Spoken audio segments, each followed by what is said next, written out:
Programme میں آپ کو خوش آمدید کہتے ہیں. میں اسد اللہ خان ہوں. پرائم منسٹر عمران خان نے ابھی کچھ دیر پہلے سینٹ الیکشنز کے حوالے سے بات کی ہے. انہوں نے کہا کہ میرے علم میں ہے کہ بولیاں لگنا شروع ہو گئی ہیں, خرید و فروخت ہو رہی ہے سینٹ انتخابات کے لیے لوگوں کی, اور وہ کہہ رہے ہیں کہ یہ ایک ایسا معاملہ ہے اس میں ہم نے اپنے لوگوں کو فارغ کیا تھا پچھلی مرتبہ سینٹ کے انتخابات میں, اور وہ یہ کہہ رہے ہیں کہ خود مجھے آفرز آ چکی ہیں سینٹ انتخابات میں پیسوں کی, تو اس لیے جو ہے وہ اس کا کوئی حل نکالنا چاہیے. اور پرائم منسٹر یہ وضاحت اس لیے کر رہے ہیں کیونکہ حکومت ایک آئینی ترمیم لے کر آ رہی ہے جس میں آئیڈینٹیفائیبل بیلٹ کے ذریعے سے ووٹنگ ہوگی, اور اگر وہ بل منظور ہو جاتا ہے سینٹ سے بھی اور قومی اسمبلی سے بھی, تو پھر جو سینٹ کا انتخابات ہیں وہ اوپن بیلٹ کے ذریعے سے ہوگا.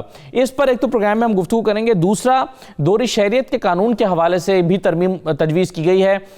یعنی پہلے یہ تھا کہ ایک شخص جو دوہری شہریت کا حامل ہے وہ انتخابات نہیں لڑ سکتا تھا, اور اب انتخاب لڑ سکتا ہے, لیکن اگر وہ جیت جاتا ہے تو ایسی صورت میں اس کو اپنی جو دوسری شہریت ہے وہ سرنڈر کرنا ہوگی, لیکن اگر وہ الیکشن ہار جاتا ہے تو دوہری شہریت برقرار رکھ سکتا ہے. تو یہ ایک ترمیم, اس ترمیم کا مقصد کیا ہے؟ اپوزیشن کا خیال ہے کہ اپنے لوگوں کو فائدہ دینے کے لیے حکومت یہ تجویز لے کر آئی ہے, ترمیم لے کر آ رہی ہے. اس پر گفتگو کریں گے, اور ساتھ ہی ساتھ قبضہ مافیا کے حوالے سے آج بڑی گفتگو ہوئی ہے. پرائم منسٹر عمران خان نے پہلے گفتگو کرتے ہوئے بھی کہا, پھر ابھی جو سہیوال میں پریس کانفرنس تھی اس میں بھی انہوں نے اس کا ذکر کیا, کھوکھر برادران کا براہ راست ذکر کیا کہ یہ کہ سرکار کی زمین تھی, 130 کروڑ روپے کی انہوں نے کہا یہ زمین تھی. اور پھر صرف پرائم منسٹر ہی نہیں, اسمبلی میں بھی آج خوب بحث ہوئی ہے, گرما گرمی ہوئی ہے بابر اعوان اور افضل کھوکھر کے درمیان, تو اس معاملے پر بھی ہم گفتگو کریں گے.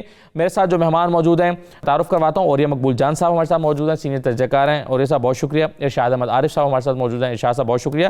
اور رؤف حسن صاحب ہمارے ساتھ موجود ہیں, وزیر اعظم کے معاون خصوصی برائے اطلاعات. رؤف حسن صاحب آپ کا بھی شکریہ. سب سے پہلے پرائم منسٹر نے سینٹ انتخابات میں بولی لگنے کے حوالے سے جو گفتگو کی ہے وہ میں آپ کو سنوا دیتا ہوں تاکہ ہم اس پر پھر گفتگو کریں. سینٹ الیکشنز میں بولیاں لگتی ہیں, member of parliament provincial assemblies کی ریٹس لگتے ہیں, پیسہ اوپر تک جاتا ہے, کیونکہ مجھے پتہ ہے کہ مجھے پیسہ آفر ہوئے ہیں سینٹ الیکشن میں. تو ہم نے پچھلے الیکشن میں 20 ممبرز کو نکالا, 5-5 کروڑ روپے ہمیں پتہ چلا کہ انہوں نے لیے ہیں. پولیٹیشنز کو بھی یہ پتہ ہے کیونکہ ابھی سے ہی ریٹس لگنی شروع ہو گئی ہیں, آفرز مل رہی ہیں, ہمیں پتہ ہے, ہمیں یہ بھی پتہ ہے کہ کتنی ریٹ لگ رہی ہے, کس اسمبلی میں کتنے آ کے لوگوں کے ضمیر خریدنے کے لیے کتنے پیسے لگ رہے ہیں. ہمیں یہ بھی پتہ ہے کہ کون سا پولیٹیکل لیڈر اب پورے پیسے اکٹھے کر رہا ہے لوگوں کو خریدنے کے لیے. تو یہ مقصد ہے جس کی وجہ سے حکومت ترمیم لے کر آ رہی ہے. ارشاد عارف صاحب, آپ بڑی مخالفت کرتے رہے ہیں ہمیشہ اس کی کہ اوپن بیلٹ کے ذریعے سینٹ کا انتخابات ہوں. اب پرائم منسٹر نے کہہ دیا کہ خود مجھے آفرز آ چکی ہیں, اور وہ کہہ رہے ہیں کہ اب بھی جو سینٹ کے الیکشن ہونے ہیں اس کی بولیاں پہلے سے لگنا شروع ہو گئی ہیں, اور پھر یہ ہے کہ بل بھی آ گیا. تو آپ اب کیا کہتے ہیں اس معاملے پر؟ پرائم منسٹر نے اپنی پوزیشن تو واضح کر دی. پرائم منسٹر نے خیر اپنے بارے میں جو بات کی وہ ماضی کی بات کی ہے, ماضی کی بات کی ہے, تازہ بات تو خیر میرا نہیں خیال کہ کوئی ان کو آفر کر سکتا ہے کہ آپ نہیں, وہ ماضی کی بات کر رہے ہیں کہ ماضی میں مجھے بھی آفرز کی گئیں. دیکھیں, میرا جو موقف ہے وہ اصولی بھی ہے, قانونی بھی ہے, آئینی بھی ہے. آپ کے ہاں جو سینٹ کا الیکشن ہے وہ سنگل ووٹ کی بنیاد پر نہیں ہوتا, اس میں وہ متناسب نمائندگی کا ہے کہ ایک ووٹر جو ہے, جو رکن اسمبلی ہے, وہ پرائرٹیز ہوتی ہیں اس کی, وہ ایک ووٹ دیتا ہے, پرائرٹی 1 پہ دیتا ہے, پرائرٹی 2 پہ دیتا ہے, پرائرٹی 3 پہ دیتا ہے. تو اب اگر آپ پورا سسٹم چینج کریں گے تو اس کا مطلب یہ ہے کہ آپ ڈائریکٹ ووٹ لائیں گے, سنگل ووٹ کی بنیاد پر کریں گے. ایک پہلا پہلو تو یہ ہے کہ یہ اس کی وضاحت نہیں ہو رہی.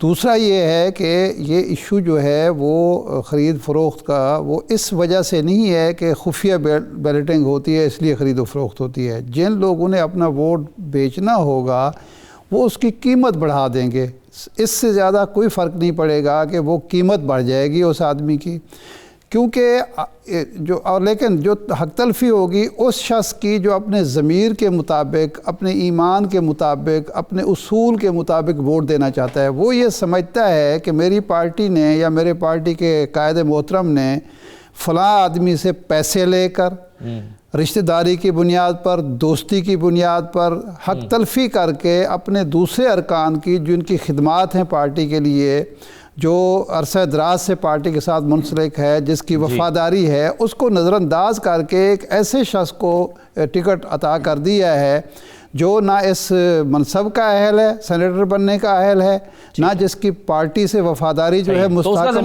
مضبوط ہے، تو وہ ضمیر کے مطابق ووٹ دینا چاہتا ہے، اس کو نہیں دینا چاہتا. آپ اس کا راستہ روک رہے ہیں. جس نے ضمیر بیچنا ہے، جس نے اپنا فروخت کرنا ہے، وہ 5 کروڑ کی بجائے 10 کروڑ لگے گا، پارٹی کی رکنیت چھوڑے گا، آدھے پیسے دوبارہ الیکشن پہ لگا کے ضمنی الیکشن پہ پھر الیکشن جیت جائے گا. اس لیے جو بنیادی چیز کرنے کی ہے جس پر عمران خان کو توجہ دینی چاہیے وہ یہ ہے کہ آپ ٹکٹ ان لوگوں کو دیں جو مستحق ہوں، جو حقدار ہوں ان کے، اور پارٹی کا جس پہ فیصلہ ہو، کنسنسس ہو. ایک قبضہ گروپ کے مقابلے میں ایک قبضہ قانون بن سکتا ہے. نہیں، قانون سے زیادہ اخلاقیات کا تعلق ہے اس سے. قانون تو موجود ہے، پولیٹیکل پارٹیز ایکٹ موجود ہے، باقی سارے چیزیں. پارٹی کے اندر آپ کے ہاں جمہوریت نہیں ہے، اصول نہیں ہے. آپ ٹکٹ دیتے ہوئے یہ بات نہیں سوچتے کہ یہ بکاؤ مال ہے، یہ آج ایم پی اے بنے گا، کل کو سینٹ کے الیکشن میں اپنے نہیں سر، لیکن یہاں تو معاملہ یہ نا ٹکٹ اسی کو دیا جاتا ہے جو بکاؤ مال ہوتا ہے. میں وہی تو کہہ رہا ہوں نا کہ آپ ایک قبضہ گروپ کے مقابلے میں دوسرا قبضہ گروپ کے بندے کو وہ ٹکٹ دیتے ہیں. منشیات کے فروش کے مقابلے میں منشیات فروش کھڑا کرتے ہیں، سمگلر کے مقابلے میں سمگلر کھڑا کرتے ہیں، اور پھر کہتے ہیں جی وہ وفاداری. بھائی اگر وہ وفاداری جس بندے نے تبدیل کرنی ہے وہ آپ کے لیے تبدیل کر رہا ہے، دوسرے کے لیے نہیں کرے گا. بالکل کرے گا. یہ کلچر تبدیل کرنے کی ضرورت ہے جس پر کسی پارٹی کی توجہ نہیں ہے، اور خان صاحب نے بھی کچھ نہیں کیا. یہ جو الیکشن پر کلچر تبدیل نہیں ہو سکتا نا. یہ تو کلچر جو ہے وہ سالہ سال سے پروان چڑھا ہے. اس کے لیے قانون ہی شاید لانا پڑے گا تو پابندی، ورنہ تو سر یہ خود بخود ہو چکا ہوتا شاید. نہیں، میرا مطلب یہ ہے کہ ابھی آپ نے یہ اوپن بیلٹنگ کر دی، کل کو مطالبہ ہوگا کہ جناب یہ صرف اس میں نہیں ہونا چاہیے، اسمبلیوں میں جو وزیر اعظم کا انتخاب ہے وہاں بھی بکتے ہیں ووٹ، اور دوسرا سپیکر کا ہے وہاں بھی ووٹ بکتے ہیں. تو آپ کیا کریں گے؟ کہاں اس کا مطلب ہے جو سیکرٹ بیلٹ کا اصول ہے جس کے تحت آپ ایک آدمی کو تحفظ بھی فراہم کرتے ہیں اور ضمیر کے مطابق ووٹ کا پابند بھی کرتے ہیں، وہ آپ اصول توڑنا چاہتے ہیں.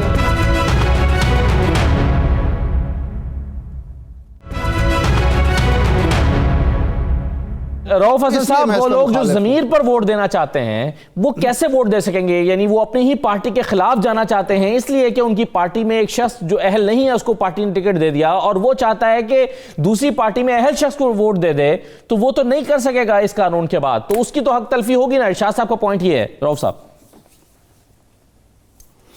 دیکھیے جی، بسد احترام میں شاہد صاحب کے پوائنٹ آف ویو سے ڈس ایگری کرتا ہوں. میں اس کی ذرا تھوڑا سا ایک ہسٹوریکل کانٹیکسٹ جو ہے اس میں بھی جانا چاہوں گا. اور آپ کو یاد ہوگا کہ چارٹر آف ڈیموکریسی جو انہوں نے سائن کیا تھا پیپلز پارٹی اور پی ایم ایل این نے آپس میں، اس کی جو کلاس نمبر 23 ہے، اگر میں وہ آپ کو پڑھ کے سنا دوں تو وہ کہتی ہے to prevent corruption and floor crossing. کیا جی؟ To prevent corruption and floor crossing all votes for the Senate and indirect seats will be by open identifiable ballot. یہ پیپلز پارٹی اور پی ایم ایل این کے درمیان جو چارٹر آف ڈیموکریسی سائن ہوا تھا اس کی یہ کلاس نمبر 23 ہے. نمبر 1 بات. نمبر 2 بات، دیکھیں ضمیر بکتا ہے پیسے سے. دوسری بات جو میں یہاں سے شروع کرنا چاہوں گا وہ یہ ہے کہ اگر کوئی پارٹی کا ممبر یہ سمجھتا ہے کہ جس شخص کو سینٹ کی الیکشن کی سیٹ دی گئی ہے، اس کو ٹکٹ دیا گیا ہے، وہ اس کے اہل نہیں ہے، تو اوپن بیلٹ میں بھی اس کو کوئی روک نہیں سکتا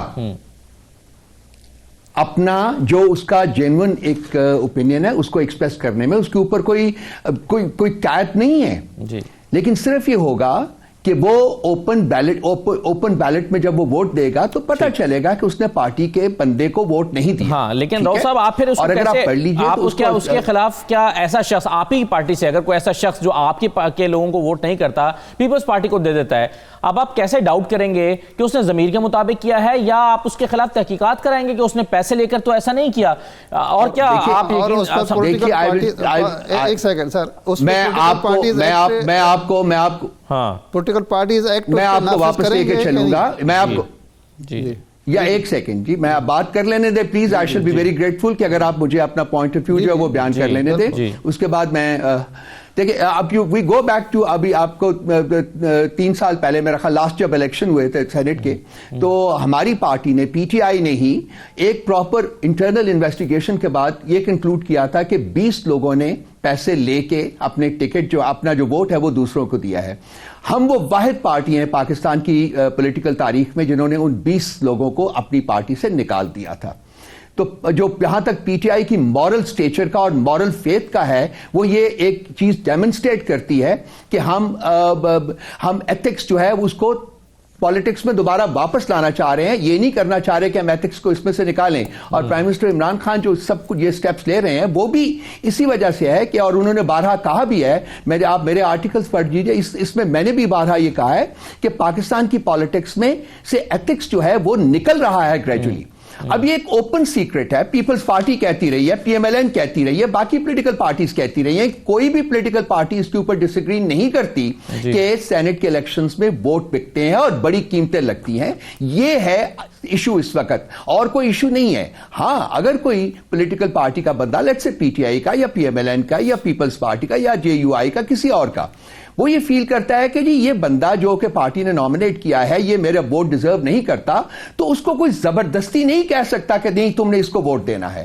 اور باقی جو پولیٹیکل پارٹیز ایکٹ جس کی بات ہو رہی ہے وہ تو ایک انٹرنل ڈیبیٹ کے بعد ہوتا ہے نا کہ جی اس بندے نے پارٹی کے ڈائریکٹو کے مطابق ووٹ نہیں دیا, تو اس کو ایک انٹرنل ڈیبیٹ ہوتی ہے. اور یہ انٹرنل ڈیبیٹ ہمیشہ پولیٹیکل پارٹیز میں ہوتی ہے, ایک اکاؤنٹیبلٹی پارٹی کے اندر بھی ہوتی ہے. اور میں ان چند لوگوں میں سے ہوں جو بلیو کرتا ہوں, اور میں نے بارہا اس کے اوپر لکھا ہے کہ جب تک پاکستان کی پولیٹیکل پارٹیز اپنے اندر جمہوریت لے کے نہیں آئیں گی اپنے اندر, اس وقت تک ملک میں جمہوریت کا کانسیپٹ جو ہے وہ ایک کھوکھلا نعرہ ہے.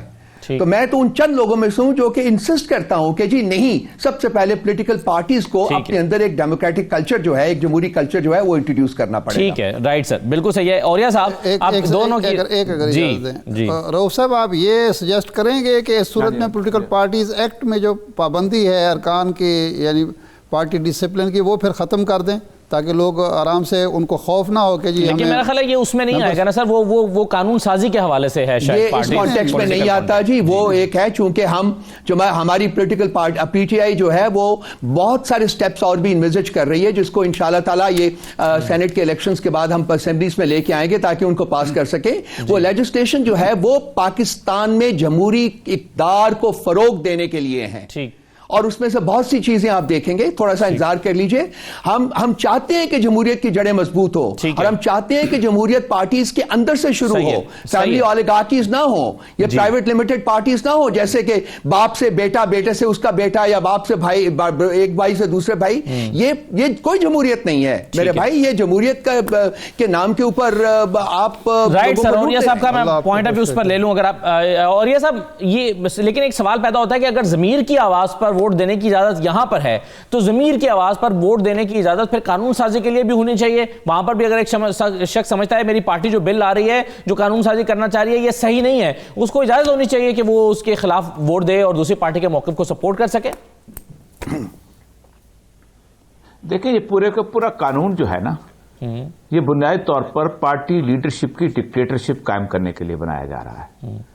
جن پارٹیوں نے چارٹر آف ڈیموکریسی سائن کیا تھا انہوں نے اپنے لیڈر کو اس بات کی آزادی دی تھی کہ 10 لوگ تو 5-5 کروڑ روپیہ نہ لیں, ایک پارٹی لیڈر جو ہے 50 کروڑ لے لے اور ٹکٹ دے دے. کون روکے گا اس کو اس قانون کے بعد؟ اور کیا چیک کر اس کے بعد اس نے 50 کروڑ نہیں لیا؟ اور ایسا ہوتا آیا ہے. اور یہ کوئی انڈیپینڈنٹ الیکشن نہیں ہے, کوئی شخص 2 بندوں کی نامینیشن کے بغیر الیکشن نہیں لڑ سکتا. اور وہ بندے کہاں سے لے کے آئے گا؟ وہ انڈیپینڈنٹ آدمی اگر ایک لڑنا چاہتا ہے اس کو پارٹی کی کاسلیسی کرنی پڑے گی, وہ پارٹی کے تھرو آئے گا. یہ جو پارٹی کے جو چارٹر آف ڈیموکریسی سائن ہی اس لیے ہوا تھا کہ to impose the dictatorship of the party leadership. گلا گھونٹ دو, بول کوئی نہ سکے. دیکھیں کرپشن کرنی ہے ٹھیک, تو آپ بندے ٹھیک چنیں, آپ لوگوں کو کا انتخاب ٹھیک کریں. جو قانون ہے نا وہ عمران خان کو دیکھ کے نہیں بنایا جاتا ہے, نواز شریف کو دیکھ کے بھی بنایا جاتا ہے, زرداری کو دیکھ کے بھی بنایا جاتا ہے, مولانا فضل الرحمان کو دیکھ کے بھی بنایا جاتا ہے. ذمہ داری لیں گے لکھ کے دے دیں کہ آئندہ سے، کیونکہ ہم نے کہہ دیا اوپن بیلٹ ہوگا تو اس کا مطلب یہ ہے کہ نواز شریف پیسہ نہیں لے گا، وہ پیسے نہیں لے گا. مسئلہ سارا یہ ہے. ابھی ٹرمپ کا ووٹنگ ہوئی ہے، آپ مجھے بتائیے کتنے لوگ ڈیفیکٹ کر کے ادھر گئے ہیں؟ بنیادی طور پہ ڈیموکریسی جو ہے وہ فری. اچھا ایک بندہ ووٹ دے دیتا ہے، آپ مجھے بتائیے آپ پولیٹیکل کلچر کو دیکھیں. یہاں پر حالت تو یہ ہے کہ یہاں پر تو اگر کوئی ترجمان جو ہے ادھر ادھر بول جائے کسی کا تو اس کے لیے جان کے دائیں اس کو پورا ووٹ دے رہے ہیں. لیکن سر دیکھیں معاملہ یہ ہے کہ جہاں پر ہمارے اخلاقی جو تقاضے ہیں وہ پورے نہیں ہوتے یا کوئی اخلاقیات پہ پورا نہیں اترتا ہوتا تو قانون آتا ہے. مثال کے طور پر ہم اخلاقی تقاضا یہ اشارہ نہ کاٹیں، لیکن ہمیں لگتا ہے کہ کئی لوگ ایسے ہیں جو ان اخلاقیات پہ پورا نہیں اترتے، عمل نہیں کرتے، تو پھر وہ اشارہ کاٹ دیتے، قانون بنانا پڑتا ہے. اب یہاں پر شاہ صاحب کی رائے یہ ہے کہ اخلاقیات کو پرویل کرنا چاہیے. اسد میں اسٹوڈنٹ آف لا کہتا ہے کہ قانون جو ہے نا، law stems out from the norms and the morals of the society. قانون لوگوں کی اخلاقیات رسم و رواج سے جنم لیتا ہے، اور جب وہ جنم لیتا ہے اس کا مطلب کہ اخلاقیات موجود ہوتی ہیں. قانون اس وقت آتا ہے جب مس کیریج آف جسٹس کی صورتحال ہوتی ہے. اچھا آپ مجھے اس کا راستہ بتا دینا کوئی ایک، کہ ایک آدمی ہے اس کے بعد اس کا 4 ووٹ ہیں صرف اس کی پارٹی کے، اور وہ پارٹی کا لیڈر بھی ہے، چھوٹی سی پارٹی ہے اس کی. آپ مجھے بتائیے کہ وہ پارٹی جو ہے 4 بندے پیسے نہیں لیں گے. آپ مجھے بتائیے آپ کا کون سا قانون ہے جو کہے گا کہ اس کو وہ پارٹی لیڈر جو ہے وہ نہیں لے گا؟ ایک تو یہ چیز ہے. دوسری چیز یہ ہے کہ ایک آئین بنانے والوں نے ایک راستہ رکھا کہ 2 ایسے مواقع ہیں جہاں آپ ڈیفیکٹ نہیں کر سکتے. ایک چیف منسٹر پرائم منسٹر کا ووٹ، اور دوسرا جو ہے آپ بجٹ کے اوپر. اس کے علاوہ دنیا میں ہزارہا غلطیاں ہوتی ہیں پارٹی لیڈرشپ میں. ایک پارٹی لیڈرشپ، پارٹی کی جو کور لیڈرشپ ہے، وہ غلط قانون بھی دے سکتی ہے، اور ایک اور آدمی ہے جس کی اکثریتی رائے نہیں. یہ ہے جمہوریت، کہ اس کو فلور آف دا ہاؤس میں بولنے اور ووٹ دینے کی آزادی ہو. یہ ہے جمہوریت. اور پارٹی کے اندر تو بات باہر نہیں نکلے گی جب وہ فلور آف دا ہاؤس کے بات کے کہے گا کہ میری پارٹی کی لیڈرشپ نے یہ قانون غلط بنایا ہے، میرے پاس یہ جسٹیفیکیشن موجود ہے خلاف بات کرنے کی، تو دنیا پوری اس کے جج ہوگی. وہ بتائے گی، وہ سوچے گی کہ اس نے پیسے نہیں لیے ہوئے، یہ دل سے اور ٹھیک بول رہا ہے، اس کی آرگومنٹ ٹھیک ہے. یہ فروغ ہم نہیں دیں گے. ہم اصل مسئلہ پتہ کیا ہے؟ یہ جو پارٹی سسٹم ہے نا دنیا پوری کے اندر، یہ ڈیزائن اس لیے کیا گیا تھا کہ ایک پورے کا پورا کارپوریٹ سٹرکچر جو ہے وہ $6.8 بلین اوباما کو دے وہ الیکشن جیتے، $8 بلین جو ہے ٹرمپ کو دے وہ جیتے، سرکوزی کو دے وہ جیتے، پارٹی کی ڈکٹیٹرشپ قائم ہو. تو آپ سمجھتے ہیں کہ یہ اوپن بیلٹنگ والا قانون نہیں لانا چاہیے. رائٹ سر، میں ایک بریک لیتا ہوں، اگر اس پر روف صاحب کچھ کہنا چاہیں تو کہہ لیں، اور اس کے بعد پھر ہم اس پر بھی گفتگو کرتے ہیں کہ جو دوہری شریعت کا جو قانون ہے اس پر، اور یہ قبضہ مافیا کی بحث آج دن بھر چلتی رہی ہے. ایک چھوٹا سا بریک لیتے ہیں، بریک کے بعد واپس آتے ہیں.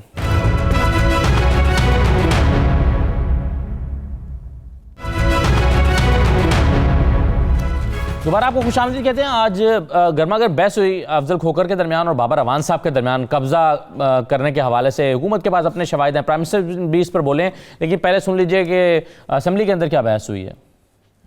اسٹے آرڈر کے باوجود جس طرح سے مختلف اداروں نے پولیس کی باری نفری کے ساتھ میری بہن کے گھر کو گرایا گیا، ماضی میں اس کی مثال نہیں ملتی. یہ کون سا آپریشن تھا؟ کس کے قانون کے تحت کیا گیا اور کس کے کہنے پہ کیا گیا؟ یہ سرکاری زمین تھی 45 کنال، جس کی قیمت $1.5 بلین ہے پاکستانی، اور وہ سرکاری زمین جو قبضے میں تھی اس کو ریٹریو کرایا گیا ہے. کسی پرائیویٹ زمین کو ہاتھ بھی نہیں لگایا حکومت پنجاب نے، نہ کسی دوسرے ادارے نے. میں یہ چیلنج کرتا ہوں ان کو کہ یہ اس موشن کو کمیٹی میں لے کے جائیں. جناب اسپیکر، ہم اس کے بونا فائڈ پرچیزر ہیں. اپنے ثبوت لے کے آئیں، میں اپنے ثبوت لے کے آؤں گا. کوئی قانون ایسا نہیں ہے کہ یہ اسمبلی کسی قبضہ گروپ کو تحفظ دے سکے. نہ یہ رائٹ ہے اور نہ یہ پریویلیج ہے. میں بار بار کہہ رہا ہوں، مجھے ہراساں کیا جا رہا ہے. جس طرح سے انہوں نے بائی نیم مجھ پہ الزامات لگائے ہیں، ان کو معافی مانگنی چاہیے، ان کو شرم مانگنی چاہیے. یہ جو مرضی کر لے، ہم آپ کے لیے وفاداریاں تبدیل نہیں بدلیں گے. اگر کسی جگہ پہ کوئی ذرا سا بھی